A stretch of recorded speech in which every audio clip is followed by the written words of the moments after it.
was the most excruciating agony you can possibly imagine.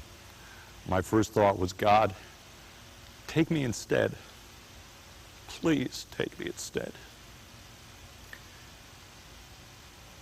I don't want to live without him anyway.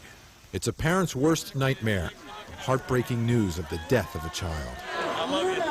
Thank you. And for Muriel and Bill Elliott, that nightmare became a frightening reality on July 22nd, 2000. I opened the door and said, you know, where's John? And they said, John didn't make it.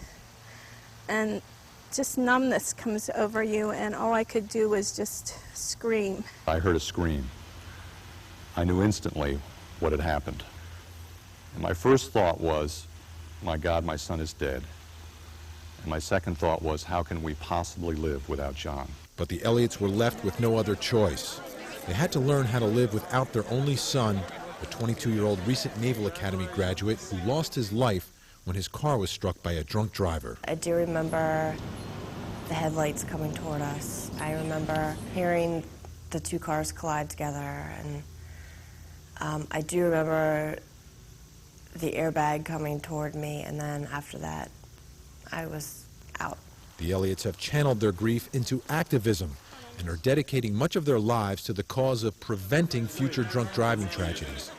Bill Elliott says he's keeping a sacred promise he made to John. I looked into his eyes one more time, and I kissed his forehead, and I promised that we will do everything we can to make sure that what happened to you will never happen to anyone else ever. Just a few weeks after John Elliott's death, his grieving family approached New Jersey legislators about sponsoring a bill to toughen drunk driving laws. The new legislation is the first of its kind in this country.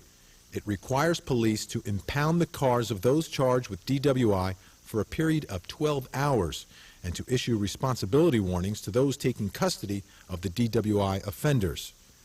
In August of 2001, John's Law, named for John Elliott, went into effect in New Jersey. It was a very bittersweet day. We couldn't have been prouder.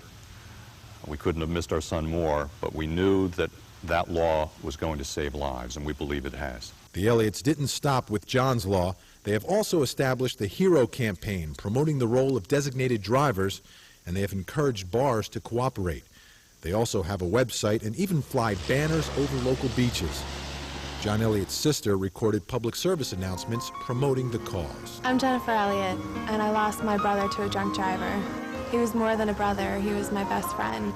John was so full of life and so happy to be alive. The Elliott family knows all their hard work won't bring John back, but they hope their dedication will prevent others from suffering the tragedy they've endured. We will keep the promise we made to him when we said our final goodbye. That promise is that we will do everything in our power to make sure that there is no more drunk driving in America from this day forward.